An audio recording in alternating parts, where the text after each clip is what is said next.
How to store linen in Airbnb.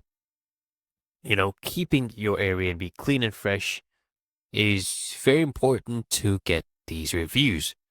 So it starts with, of course, storing your linens properly. And this is how you do this right, okay?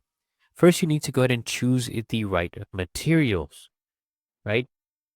Cotton sheets offer the best comfort, while bamboo or microfiber towels, they dry quickly. They're easy to maintain, right? And you want to aim for one set of sheets and two sets of towels per guest, plus extras for longer stays.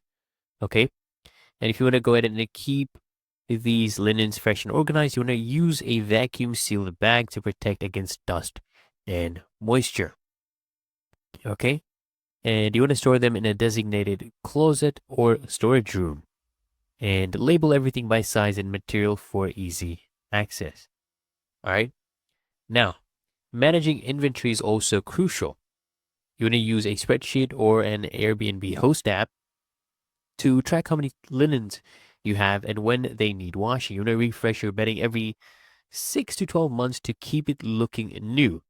So, also, if you want to have a hassle-free laundry, you can use a laundry service. For example, here we have a Happy Nest. Right, you can use this. They'll handle pickup, cleaning, delivery while ensuring high quality results. And by following these steps, guys, your Airbnb will always be stocked with clean, fresh linens, keeping your guests happy.